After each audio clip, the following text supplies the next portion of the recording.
All right. Can everyone see the iPad now? Well, the shared screen, which looks probably like a white blankness. I'm expanding. I can still see. I have a dual on the. I can still see your pictures. If anybody does want to show me their camera, that is fine. Um, do I have some quick announcements? I probably do. I'm sure I do. This would be stuff I would normally write on the sideboard. Oh, a couple people mentioned the STEM Center. Professor Roof is going to join us in the chat, and she's the director of the STEM Center. I think she's going to join right at the end. So I hope I really I probably will end up talking most of the time. I really don't like that. But if I am able to come back on Friday, then we can do group work most of the hour. If I do, I'll just sort of shift it around. I'll talk a lot today and then not talk a lot on Friday. Um, so Professor Roof will join us at the end. She wants to give some stuff about the STEM Center information, which would be really good. So she will hop into the Zoom with us at the end of class today. Obviously, you already know there's no lab this week since we had no class on Monday. And I had it on the daily schedule that I would assign another mastering physics, but I haven't yet. So I will do MPO3 after class today. And everything is funky because I'm not there. I'm happy to have an office hour. I can stay after class if that works for anybody. If anybody has questions, we could stay longer. And I can also be back on. I have a different office hour chat. I sent you the link to the office hour. I can be back at 1:15, and it's Zoom actually, and I'll forget, Zoom stays open for like 45 minutes if no one comes in. So just in case no one comes in, I'll say it's 1:15 to 2. But if you need a particular time this afternoon, I can probably make it work. So let me know and we can Zoom for office hours if we need to. As like I said, I'm really hoping I'm back on Friday, so hopefully we won't have to keep doing Zoom everything. And then let's see, Master in Physics. I did update the daily schedule finally, so that's pretty correct now. I might be missing some schedule numbers. So there's that link in the daily schedule in Canvas. I have everything updated in Canvas. I might ask you all to turn in something today. I don't know how we'll see how far I get, basically. If I do, it will be one of the other modalities I would do in class is I'll do an example and then I'll have you repeat it. So I might ask you to either just like take a screenshot of that and something. I don't know. We'll see how it goes. But I'll tell you if I do. If I don't know if everybody has the ability to do that, take a screenshot. So we'll see. Normally in class, I would just have you hand me a sheet of paper. Like I said, I would do an example and then I'd give you the exact same example with different numbers and have you do it to turn it in. That does a couple things. It's just practice at you writing down enough that you could repeat it, right? That's kind of important. And then, of course, just a trick to get you to pay attention to the examples. I don't know. It's probably too tricky to do on Zoom, so I'll probably save that for when we get back next week. All right, questions before I go on. I'll try to pause every so often and look at the chat. So any questions before I think that's the end of my announcements.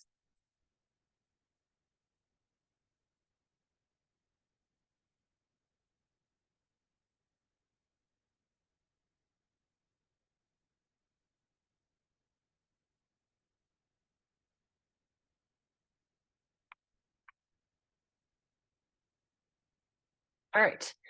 Let me do a very quick review. Oops, someone else just added in. Let me do a very quick what you should have at this point in order for today to make sense. So the quick what has gone before. We have position. I'm not going to rewrite everything, which we're using X. It is a vector. The SI unit is meters. Yep. Question? Or maybe it was just a mic not muted. So position x in meters is a vector. In 1D, all we need for vectors is a plus or a minus. And then we went on to displacement. Symbol for that is delta x, so the change in x, and that is defined as x final minus x initial. And in the last video, so that would have been the last time I was there with you in class. So this would have been all the way back. That makes it a week ago today, doesn't it? So last Wednesday in class, and then in the video from Friday. We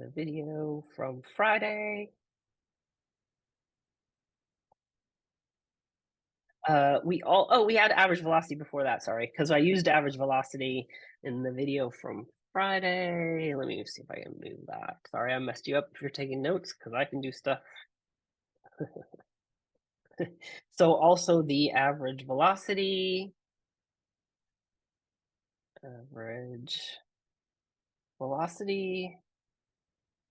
is the velocity with a bar over the top, and that is defined as the displacement over time, which we can write. We could use our definition of displacement and delta t. So that should have been everything that we had before the video that we needed for today. I mean, so we talked about a few other things like distance, for instance. And then in the video from Friday, I took you from that average velocity to the instantaneous velocity. And once like starting today, whenever I say velocity, it's instantaneous velocity. So that's just how it works. And because we start without calculus, we start with average, and then we say instantaneous to distinguish it, but velocity from now on means the instantaneous velocity, which is just the symbol is just a V. It will be a vector. And again, so in the next chapter, it'll have a vector over the top. Again, in 1D, the vector means you just need the plus or the minus in 1D. And we've drawn pictures before. We'll have to do like Pythagorean theorem when we get into 2 and 3D. But in 1D, you just need a plus or a minus. And then the SI units are meters per second, just like average velocity. And I said that the way that I went through the entire process of go from average to inst. What you do is you take the limit as delta t gets really, really small. And in this case, in the case of the video from Friday, that was supposed to have been in class on Friday, you just let it go. You can let it go all the way to exactly 0. This is one of the powers of calculus, is to be able to do math with these intervals that get really, really tiny. This is taking a derivative. So that process that I described in that video is the process of taking a derivative. Process is taking a derivative. I'll write it again as equations. So the velocity is defined as new symbols. Dx dt means that process of taking the limit, and I showed in the video, this is the way you write this, the limit of delta t goes to 0 of the average velocity. And another way to write that, write out the limit again, as delta t goes to 0. I'm basically replacing the delta x with x as a function of t plus delta t minus x of t. So that's the delta x with the t and the delta t in it, and then delta t on the bottom. So you take the limit of that thing, which is just our definition of average velocity, and that's all in the video. So just if this isn't making sense, just go back and watch the video, and hopefully that will help clear that up. And that is called a derivative. We only had time to do one. Oh, and something, if I have time today, I will show you a Desmos program that Professor Lee has that you can use to visualize that. So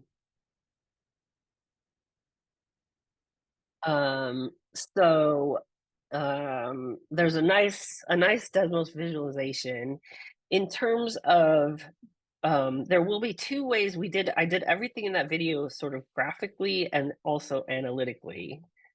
Once you get to this point, and I sort of did it all at once in that last example, graphically, the first derivative is the slope of the tangent line, which was very hard for me to draw in the video. I did the best I could do, and if I have time, I'll show you this better on Desmos.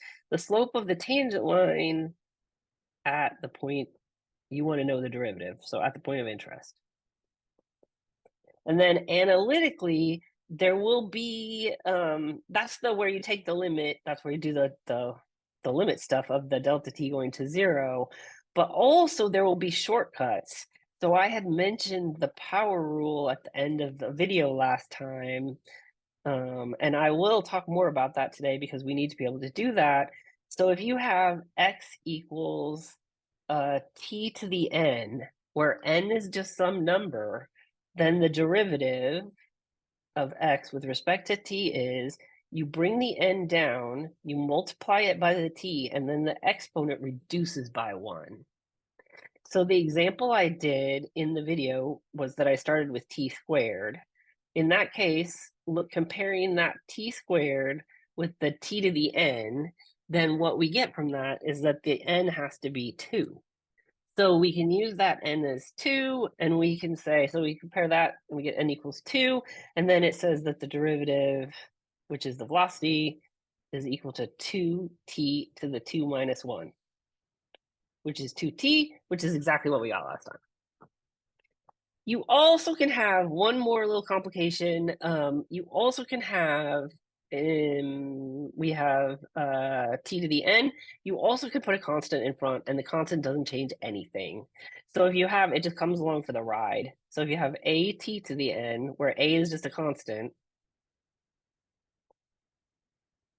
then the same thing, the v equals the first derivative by the power rule is you just bring the n down, it multiplies by the a, it multiplies by the t, and the n minus 1. We will have plenty of opportunities to practice with this. In fact, for sure on Friday, we will practice with this. There's a question, so the instantaneous velocity can be found by finding the derivative of the position. Yes, with respect to time. Can we find the average velocity by finding the average value of the velocity function? That depends on I believe that depends on the time interval. I believe as long as everything is like continuous and differentiable, and these are all words that you don't need to worry about, that is true. In fact, there's one homework problem where they had to find the average velocity of 2 average velocities, right? And all you had to do, because it was equal time, all you had to do was take the 2 velocities and divide by time. So that's what you have to be careful of. You have to be careful of the time scale. But yeah, it probably should work. Other questions? Pause for a moment, let everyone catch up. So if you didn't watch the video, that was a super fast tangent line. And this would be a plot of x versus t. Which again, if you watch the video, that was clear, I hope. But if you didn't watch the video, that might not have been clear. And just like that question, it's the derivative of the position with respect to time. You can take a lot of other derivatives. And we're going to do it again today because I'm going to talk about acceleration, which is one more derivative. I'm looking at chat. Any other questions?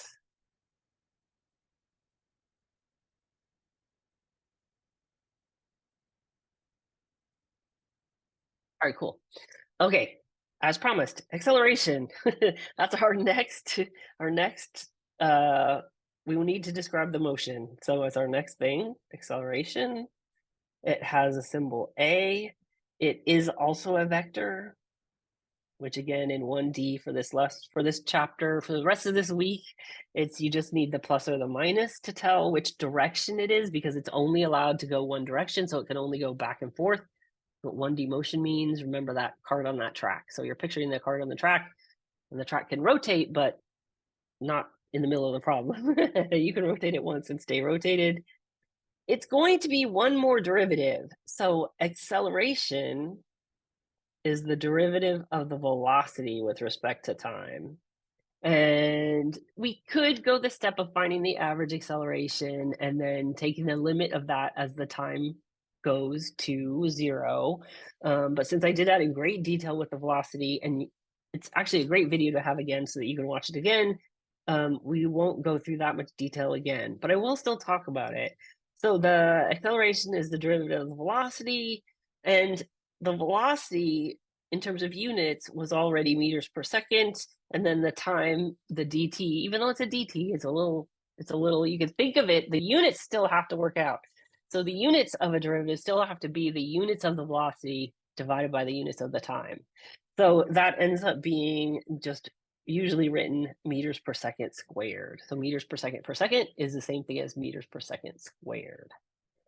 Usually I write it like that, squared, not per second, but that is also a fine way to write it.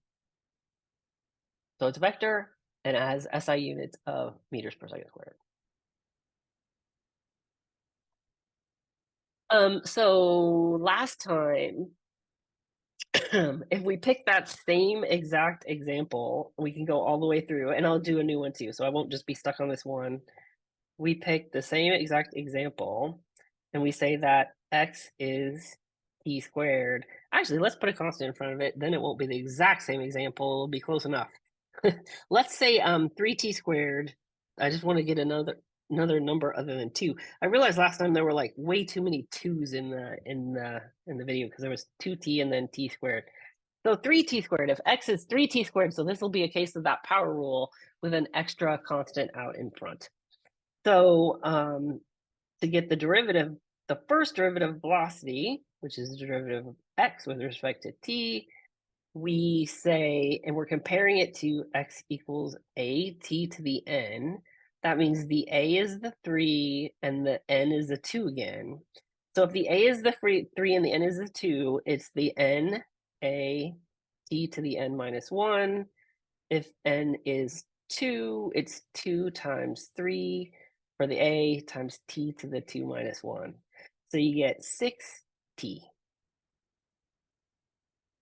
So if x is 3t squared, the velocity is 6t. I could say that is part A, find B, and then we could do part B, find the acceleration. So it's one more derivative.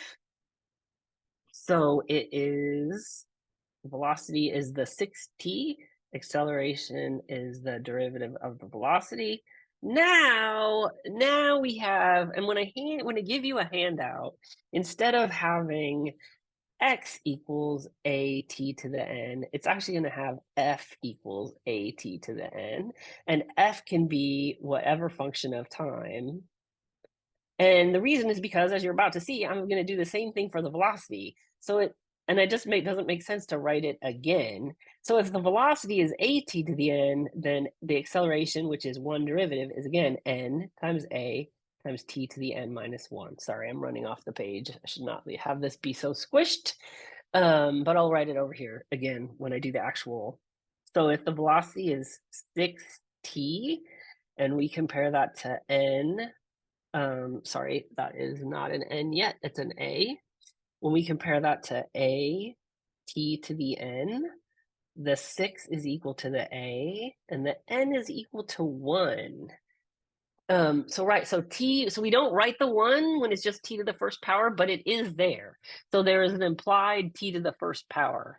And so we go ahead and write that. So that's our 6 is our a, the constant out front is the 6, and the exponent is the n.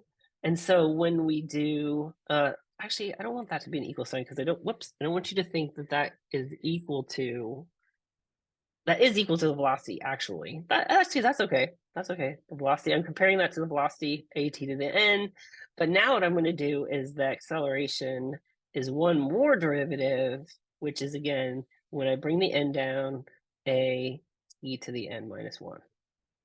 So now that n is my 1, and my a is 6, and t to the 1 minus 1, that becomes, do you remember your exponents? That anything to the 0 power is just 1.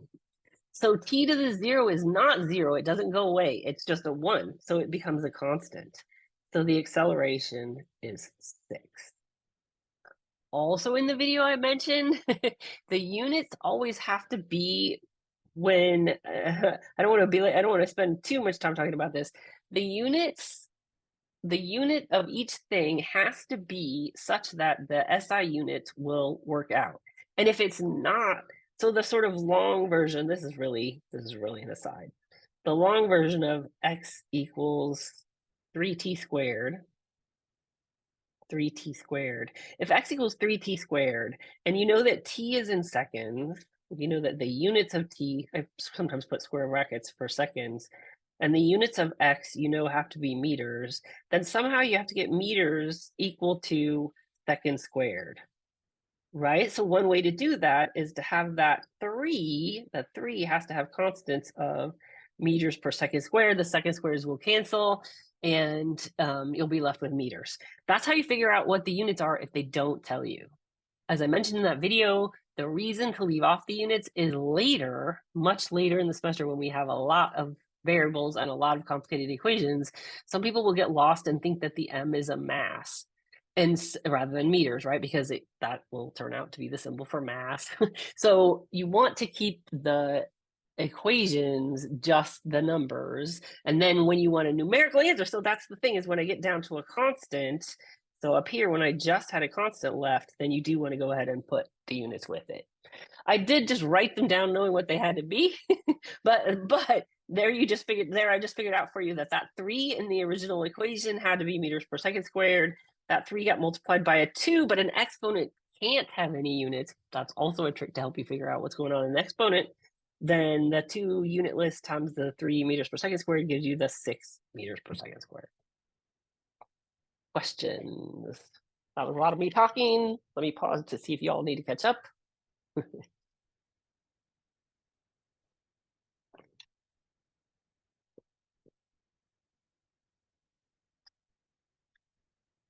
Okay, let me do another one, as promised.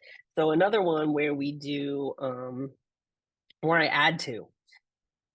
So I'll say this is example 2, and let's say that x is equal to 4t cubed plus 2t. Why not?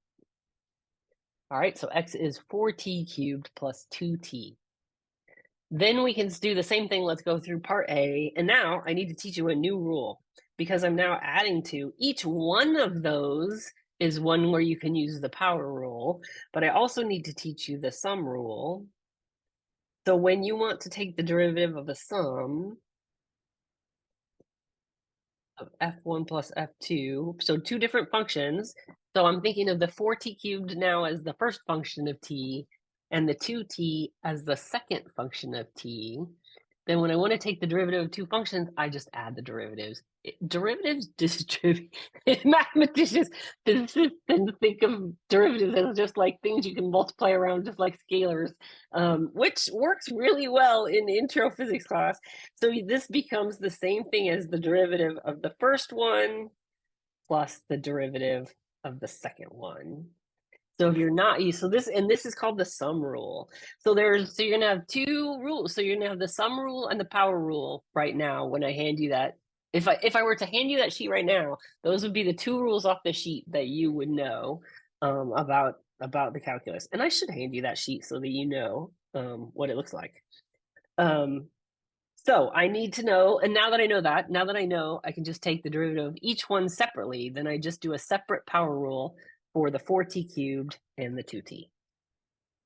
So this is going to be the same thing again. Let's just find the velocity. Find v, the velocity. There's different ways to say this. I should write it out. Find the velocity as a function of time, somebody might say. That's to indicate that you should have times left in your answer. I mean, you should know that anyway, that we've just been doing this. X, V, and A can all be functions of t. Yeah, they can all be. So most of the time in this class, although this is dangerous, we spend a lot of time doing something called projectile motion, which I might have time to talk about today. And that is with a special case of constant acceleration. So we do spend some time on constant acceleration, but things do not have to have constant acceleration. Just like they don't have to have constant velocity, which is another one that people spend a lot of time on. So x is my 4t cubed plus 2t. Then we're going to say the velocity is the derivative of x with respect to t. And we're going to be able to work that out just, I don't know if it's helpful for me to write it out this way. ddt, oh gosh, I did x's up there. Ugh, that's like the worst thing. It's like I wrote the sum rule for a calculus book. Let me fix that in just a second. So that's going to be the derivative of the 4t cubed plus the derivative. That's what this word just worked out, is that you can do each of those separately and then just add them together. And this is also true. It doesn't matter in terms of the sum rule whether you're doing with respect to x or t, but I should have done it for this class with t's. So it's df1 dt plus df2 dt. So you can take the derivative with respect to x, but that is not the definition of velocity. So you can do this. Almost all this is one of the reasons that even if you've had calculus, this is one of the things that can be a little bit tricky shifting to physics, is you just have to get used to the new notation with respect to the t. In calculus, they do almost everything all the time with respect to x. But in physics, we do the first half of the semester, we do almost everything with respect to t. Half of the semester, third of the semester. There are some things that have derivatives with respect to x. We'll get to them later. So I can take the derivative, so back to the 4t cubed plus 2t, you can take the derivative of each one of those separately using the power rule. See if we can do it all in one step. So now the acceleration is, I'm sorry, I'm not ready for acceleration. I'm still doing velocity. So the velocity is equal to, the power comes down, so 3 times 4 times t to the 3 minus 1. That's that first one. And then I just add the second one. The exponent is 1 times 2 times t to the 1 minus 1. So this becomes 12t squared. Yes, it was t cubed, so it goes down by 1. And then plus 2. So 1 times 2 is 2, and then t to the 0 is 1 again. So again, 1 times 2 is 2. So 12t squared plus 2. That is the velocity in that term.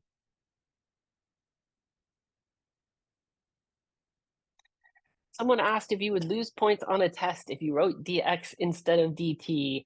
I don't know, probably not the first test, but later on, yes. So when we get to the point where those are different things, then yes. On the first test, I will just write a note. Because there are things, so for instance, there will be something when you take the derivative of the force with respect to t, and there's also something when you take the derivative of force with respect to x. And those are two different things, and it matters which one you use. So by the point in time in the semester where it actually matters, the answer is yes. So the position, velocity, and acceleration are all derivatives with respect to time. And later on when we get to work and energy, there will be derivatives with respect to position. And so it will matter which one, yes. So yes. So probably, like I said, probably on the first exam where time derivatives will be the only thing we have yet on the first exam, it won't matter, but later on it will. So that's the velocity, and so that is as far as you can go, and that is the answer for that one. Again, because there's a t in there, it's still an equation. You don't need to put the units down. And step B, what is so position, velocity, acceleration, what is the acceleration?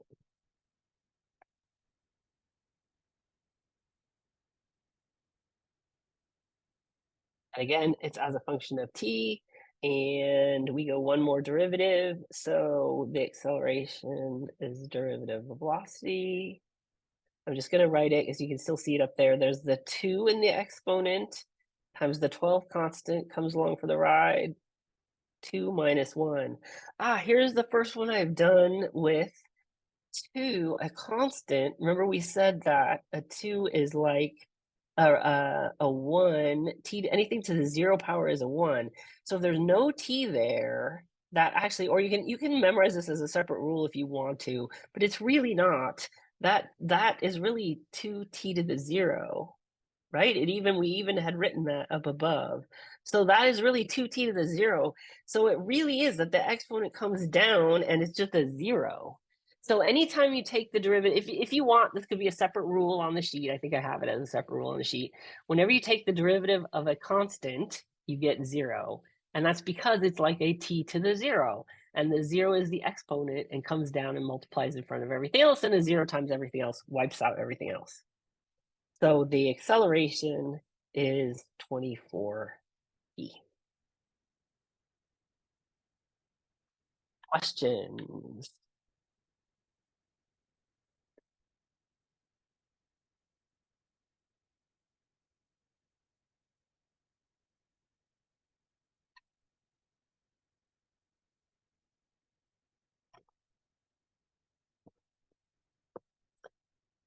I believe in lab next week, you're going to get a lot of practice with this, and you're going to get quite a bit of practice with it both directions.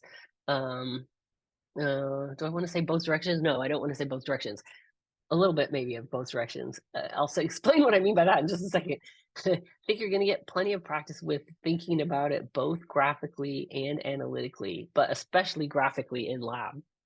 I'm pretty sure the lab you're doing next week is the one where you it's really cool, actually. The software is really cool. I don't know if you probably didn't start Logger Pro yet, but we have software that lets you take a video and import the video. And every time the object moves, all you have to do is click on it and it records the X and the Y position for you. So you can make really cool graphs of motion really easily. And so that's what you'll be doing. So I'm saying this is not, we have time here. If this feels like I'm going really fast, we're still going to have a couple weeks of lab. And we're also going to, in one sense, we're going to redo all this again next week for 2 and 3D. So if it feels like I'm going way fast, we're going to come back. We're going to keep doing this for a little while. So I have to sort of get it out there and then we'll do a bunch of practicing with it. Okay, so that was 2 examples, and the first one ended with constant acceleration, right? We had that 6 meters per second squared. We want to be able to, I had mentioned that we want to be able to go the other direction. And by that, I mean, how do we go? What if we know the acceleration? How do we get back to velocity? And then how would we get from velocity to position?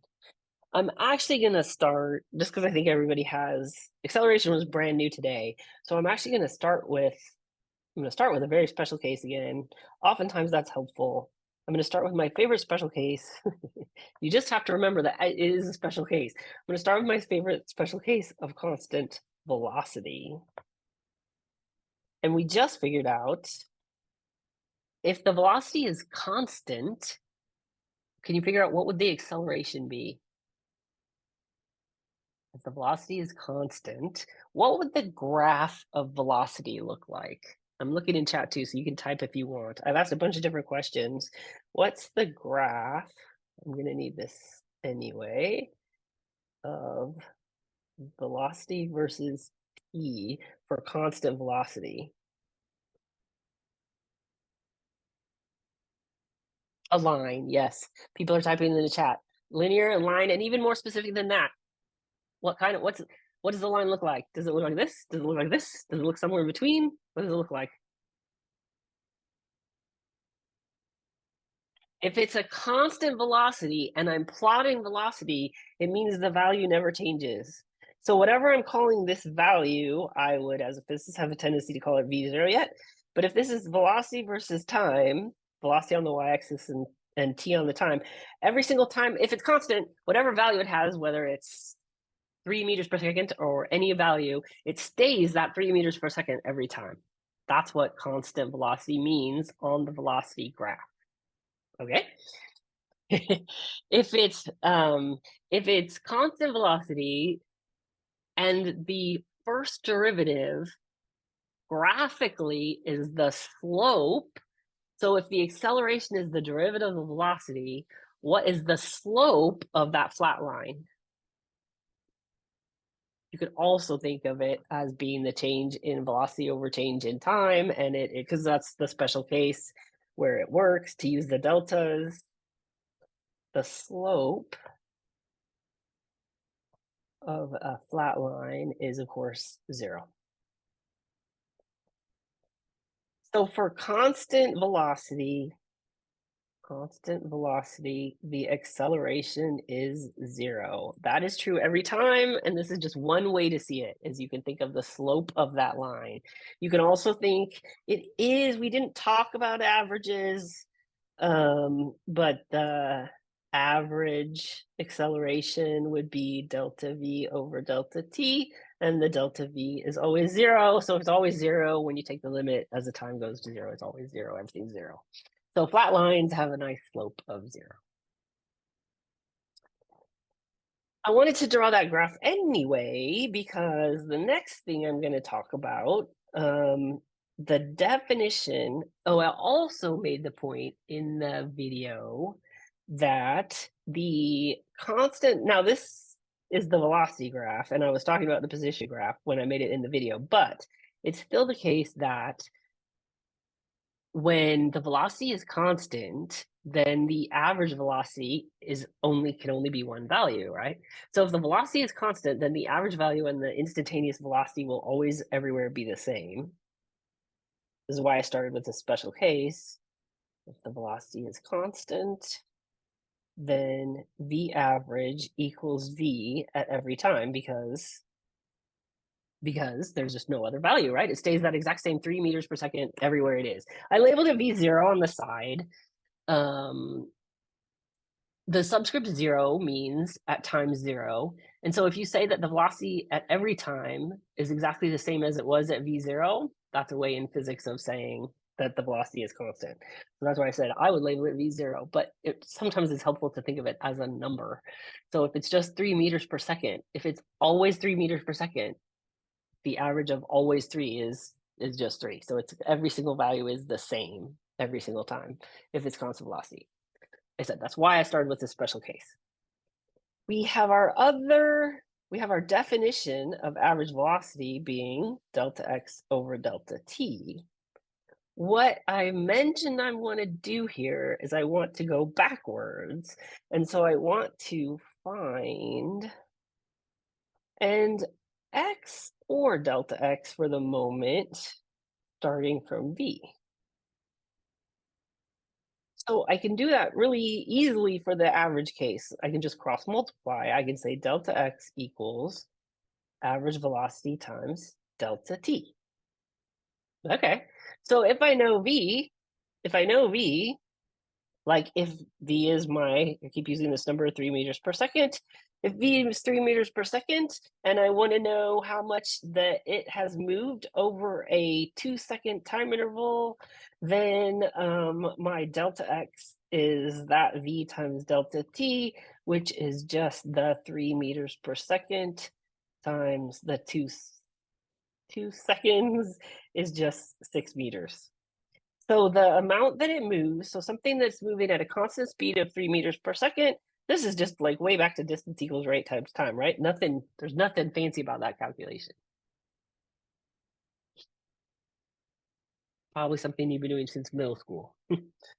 Hopefully you went past that if you took a high school physics class. I want, though, to bring it back to that graph. I'm going to redraw it since it's like way up the page up there. So I want to bring it back to that graph, and if I draw that, sorry, just scrolling up real quick to get another page. If I draw that graph again, and I say that this is just my constant v, whatever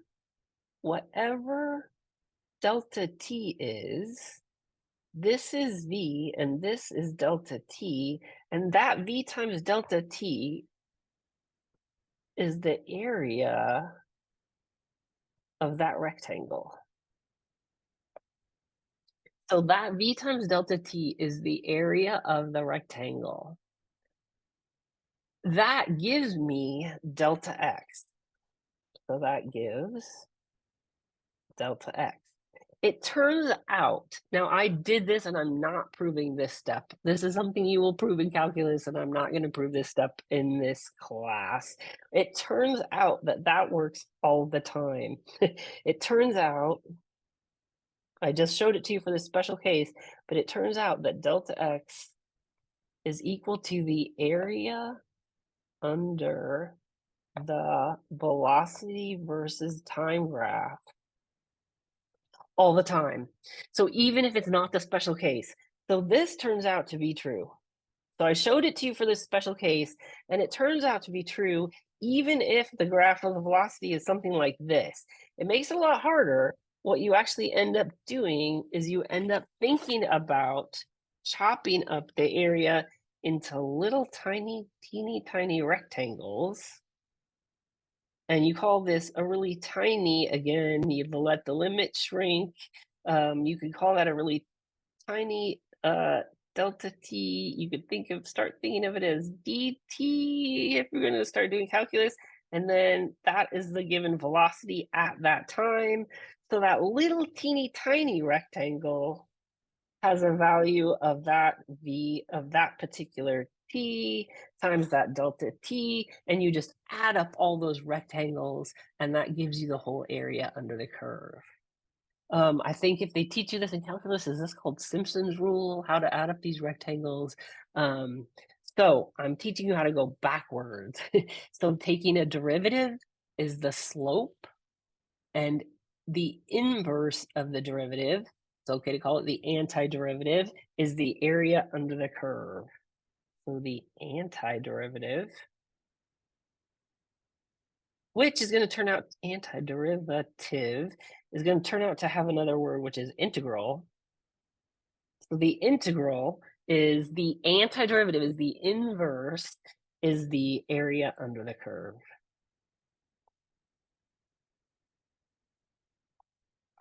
That's how it is graphically. And of course, for the power rule, you just use it backwards. So for the power rule, let's say that. So the power rule, I'll actually give you a whole separate set on the handout. You can use it backwards. I'll give you the other one. I'll give you both on the handout. But I'm not ready to go. I'm not ready to go to analytical. I want to stick to the graphical for just a minute longer. Yeah, okay, so I started with the special case of constant velocity, and I'm saying that the definition, so for constant velocity, it's the same thing as instantaneous velocity. Then we can use our definition of average velocity of delta x over delta t to solve for delta x. And then I gave a specific example, like if v is constant 3 meters per second, in 2 seconds, the amount that the object would have moved, the delta x, the displacement, would be 6 meters, because you just take the velocity times the time. Notice the units cancel nicely. And then the area under the curve, which that velocity times delta t was the area under the velocity versus time curve, gives you the position. You can do that, and we are going to do that starting with acceleration. So I started with velocity because we're all used to the constant velocity. It's a good place to pause. Again, let me pause and see if there are any questions.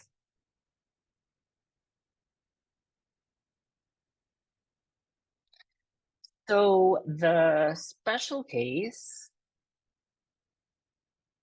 it's still a special case, different special case though. Special case 2, instead of constant velocity, is constant acceleration. So I promised I was going to, well, I would like to go, I went position, velocity, acceleration. Each one is taking a derivative. Start with acceleration. One antiderivative or integral gets you velocity. Another antiderivative gets you position, which we just did, except this one will look slightly different. So if I have the constant acceleration, I mentioned one way to write that. A of any time, that's short for A of any time. If A of any time is equal to a constant, you can think of that as a, if you like, you can think of that as 9.8 meters per second squared, which will turn out to be the acceleration of gravity near the surface of the Earth, but it doesn't have to be that. This is just an example number. That's constant acceleration. The graph of acceleration versus time is the one that's flat. And now it's delta V that equals A delta T.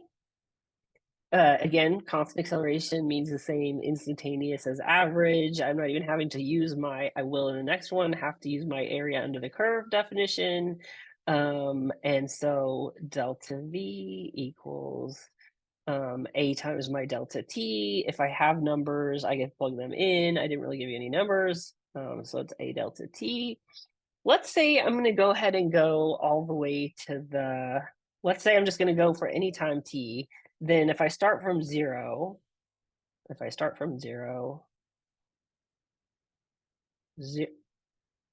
like a theta. If I start from zero, then delta v equals at.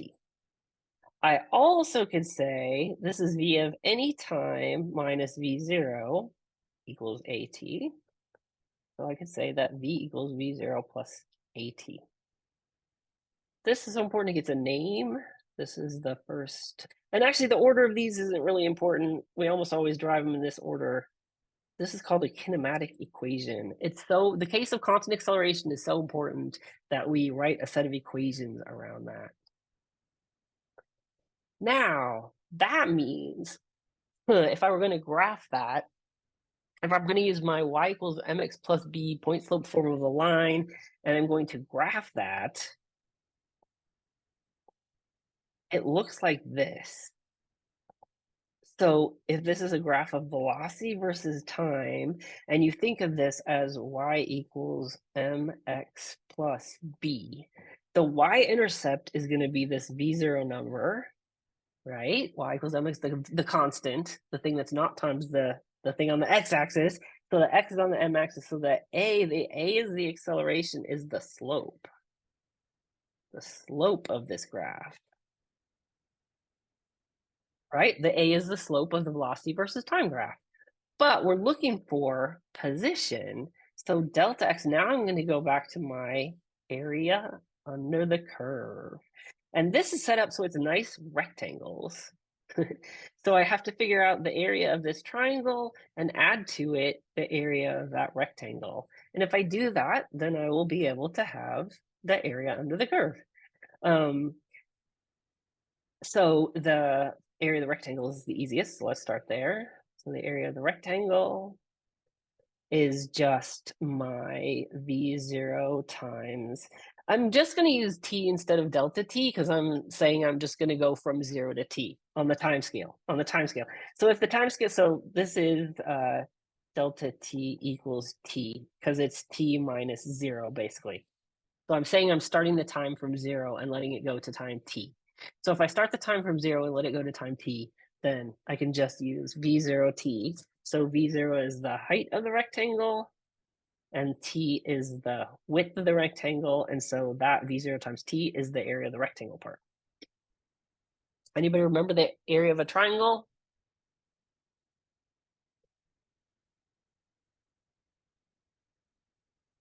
Area of a triangle. I'm glancing in the chat. Anybody remember? 1/2 the base times the height. Anybody remember that? Yep, a couple people in the chat. Excellent. Yeah. So 1/2 the base times the height. And using the same notation, the base would be, now I'm looking up here at the triangle, the base would be the t, and the height would be this part of the triangle, which, because we know it's the slope, is going to be the rise over run, right? That's going to be the a times t. So a times t. So we know that, right? We know, and that's from our equation that the v equals v0 plus at. So we know that at times t, the height, the v0 gets us to, oops, I did not mean to erase anything there. The V0 gets us to here, and then this is the plus AT. So the height at the end of that of just the triangle part, we subtract off the V0 of the V0 plus AT, and we just get left the AT. So the AT is the height that I just showed on that picture. So we end up with 1/2 AT squared. And remember, we're adding these two together. So it was the two areas, add the areas.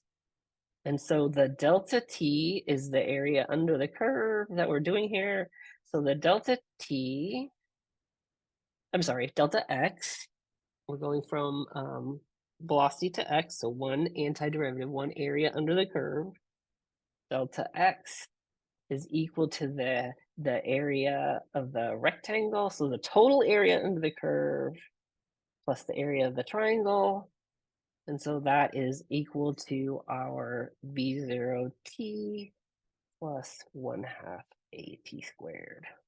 And on the left, oftentimes we write this is X minus X0 in the same kind of notation where we're letting it start at 0 and we're just letting it run till time t. That's what that notation means for the X. And we can move the X0 over onto the other side. And the position equals the initial position plus the velocities times time plus 1/2 AT squared. This is the second kinematic equation.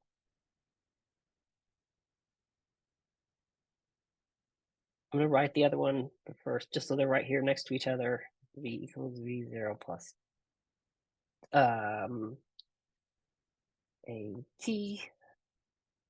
These work very, very often. And that's why we're writing them as a whole separate equation like that. And this is actually pretty much perfect timing. Welcome, Professor Roof.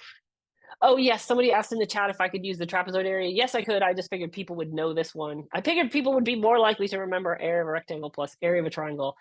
So I did it that way. But yes, you could have used the area of a trapezoid. Other questions? And then I will let Professor Roof talk about the STEM Center. I'm checking chat. Any questions? All right. I'm recording this. Professor Roof can tell us if she would like me to continue recording or if she'd like me to turn it off. And I will make both this recording and my set of notes available for this after class. It takes a little while to process the image. And but as soon as those are ready, I will make them available to you. I just stopped sharing my screen. And Professor Roof, I will turn it over to you if you're ready. Sure. Hi, everybody. Thanks for giving me a minute of time. Hands, how many of you already heard the spiel about the STEM Center this week or last week? It's very quiet. A few people. Okay. Not everybody. Okay, thank you. So the STEM Center is a tutoring service on campus. So we offer drop-in tutoring. Don't expect it to be like one-on-one, right? You're going to show up and the tutors are going to be helping whoever is there. So it works really well if you bring a couple people together who are, studying the same thing, coming from the same class. Bring your homework problems, bring your questions, and the tutors will be there to help you. So we're open 1 until 8 p.m. Monday through Thursday, and then 6 to 8 p.m. on Sunday. But not every one of our tutors is probably the best placed to help with Physics 151. So I wanted to show you how to check what the tutoring schedule and figure out the best time to get a tutor for this particular class. So hopefully you're seeing the STEM Center website. You can get here like anywhere on St. Mary's. If you just Google the STEM Center, it's going to show up. As you hopefully know, the STEM Center is over on the end of Assumption Hall. So here's Galileo Hall. If you walk out the far side and go across the road, Assumption Hall is the dorm over there. And upstairs in Assumption is where the STEM Center is located. And if you scroll down past that, you can see the different schedules. And this is going to take us to the physics tutoring schedule. And what you're looking for is people who can tutor 151. So Jonathan, Daniela, and Matt are our tutors who can tutor for your course. And Jonathan works in the evenings sometimes. Matt and Daniela tend to be more in the afternoon. So I would suggest sort of planning ahead what would be a good time to get help for your particular course. In addition, Jonathan is going to run a weekly study group on Tuesday evenings, 7 to 8 p.m. And so that's another time where you can like count on getting together as a class, working on your homework, answering questions. So Tuesday and Thursday evenings, and then Matt is sort of mid-afternoon and Daniela early in the afternoon on Thursdays. In addition, we have lots of resources available to you. So if you need computers to borrow, calculators to borrow, textbooks to borrow, you can come by the STEM Center and use them there, or we do have the possibility of long-term loans. So let me know, or Magali, who's my coworker, who is over there sometimes, and we're happy to help you get set up with those. So what questions do you have for me?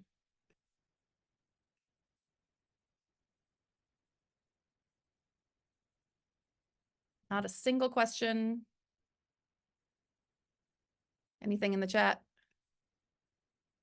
Okay, you're all experts on tutoring. So just remember, stop by, ask who can help you, and we are super happy to help in whatever way we can. And I hope you have a lovely day, and thank you for your time.